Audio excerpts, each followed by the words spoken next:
జిల్లా కోటాలో ప్రజానాయకుల దివంగత నల్లపరెడ్డి గోపాల్రెడ్డి వర్ధంతి కార్యక్రమం ఘనంగా నిర్వహించారు. బుధరావు కోటాలో పార్టీలకు అతీతంగా గోపాల్రెడ్డి విగ్రహానికి పూలమాలలు వేసి నివాళులర్పించారు. ఈ కార్యక్రమంలో నల్లపరెడ్డి జగన్మోహన్ రెడ్డి, నల్లపరెడ్డి రవీంద్రరెడ్డి, నల్లపరెడ్డి వినోద్ రెడ్డి, నల్లపరెడ్డి కార్తిక్ రెడ్డి, ఎరటపల్లి మధుసూదన్ రెడ్డి, పెల్లూరు కోటేశ్వరరెడ్డి, షేక్ అన్వర్ బాషా, మారంరెడ్డి శ్రీధర్ రెడ్డి తదితరులు పాల్గొన్నారు.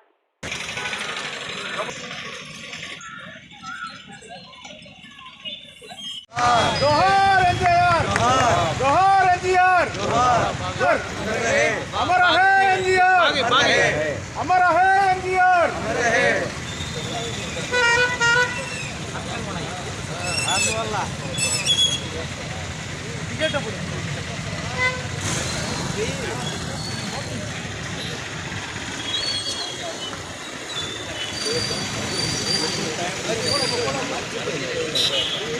जोहार एनटीआर, जोहार एनटीआर, एनटीआर अमर है एनटीआर, जोहार एनटीआर, जोहार एनटीआर, जोहार एनटीआर अमर है एनटीआर, जोहार एनटीआर, जोहार एनटीआर, जोहार एनटीआर।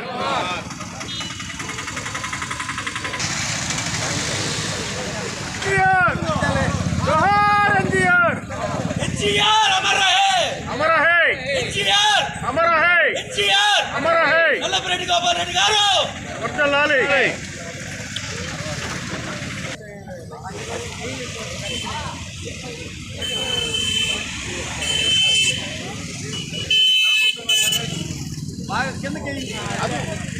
అది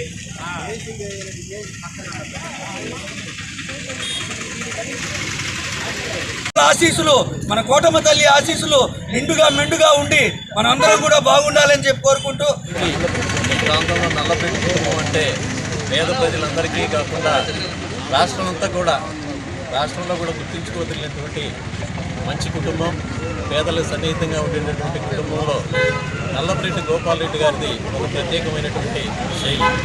ఎందుకంటే ఆయన ఎంతోమంది పేదలకు వాళ్ళ యొక్క కష్టాలు తీరుస్తూ వాళ్ళ యొక్క సమస్యలు కూడా పోలీస్ స్టేషన్తో సంబంధం లేకుండా వాళ్ళకి ఏ ఇబ్బందులు లేకుండా ఎప్పటికప్పుడు వాళ్ళకి న్యాయ పరిష్కారం చేస్తూ ఎన్నో కుటుంబాలని ఆదుకున్నటువంటి ఘనత మన గోపాల్రెడ్డి గారు. అదేవిధంగా రాష్ట్ర స్థాయిలో నల్లపరెడ్డి శ్రీనివాసరెడ్డి గారు, చంద్రశేఖర్ రెడ్డి గారు పూర్తి స్థాయిలోకి వెళ్ళారంటే వాళ్ళ కుటుంబంలో అన్నదమ్ములుగా ఉన్నటువంటి ఈ గోపాల్రెడ్డి గారు, సుబ్బారెడ్డి గారు కూడా ఇక్కడ కష్టపడి ఈ ప్రాంతంలో అందరికీ క్షేత్రస్థాయిలో వాళ్ళు పేద ప్రజలతో సన్నిహితంగా ఉండిన దానివల్లే వాళ్ళు కూడా ఆ స్థాయిలో వెళ్ళేదానికి ఎంతో దోహదపడిందని మనం గుర్తించుకోవాలి. ఈరోజు అటువంటి ఆశయాలకు వెళ్ళినటువంటి గొప్ప వ్యక్తులు కనుమరుగయ్యారు. ఎందుకంటే మనందరూ కూడా రాబోయే తరాలు కానీ ఈ తరం కూడా నేర్చుకోవాలని వాళ్ళు తీసేస్తూ ఉండాలి. ఎందుకంటే ఆయన ఆధ్యాత్మికంగా కూడా నల్లపరెడ్డి గోపాల్రెడ్డి గారు కోటమ్మ తల్లి దేవస్థానం మీద ఎంతో ప్రత్యేక శ్రద్ధ చూపించేవాళ్ళు.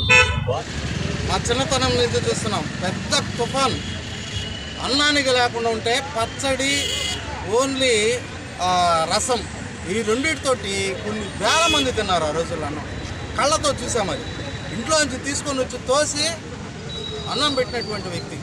ఈ ప్రాంతంలో అంత గొప్ప స్థితికి శ్రీనివాసరెడ్డి గారు వెళ్ళినా, ఇంకా గొప్ప స్థితికి మరి చంద్రశేఖర్ రెడ్డి గారు వెళ్ళినా, దీని అన్నిటి వెనక ఉన్నటువంటిది ఓన్లీ గోపాల్రెడ్డి గారు. గోపాల్రెడ్డి గారు చనిపోవడం కూడా వాళ్ళ తమ్ముడి మీద ప్రేమతో చనిపోయాడు. ఆ విధంగా వాళ్ళంతా ఉన్నతిగా ఉంటే మనమంతా బాగుంటాం, ఇక్కడ ఉన్నటువంటి ప్రజలంతా కూడా బాగుంటారని అందరూ ఉన్నతిని కోరాడు. కానీ ఆయన మటుకు అక్కడే ఉండిపోయాడు. అక్కడే ఉండి మన ఊరు, మన ప్రాంతం, ఈ విధంగా ఆయన మున్సిప్గా పనిచేశాడు ఇక్కడ. అలాగే ఆ మున్సిప్గా ఆ తర్వాత గవర్నమెంట్ అవన్నీ కూడా రద్దు చేసినా ఆయన ఎప్పుడు కూడా ఈ పేద ప్రజలకి ఎప్పుడూ అందుబాటులో ఉంటూ ఉండేవాడు. చిన్న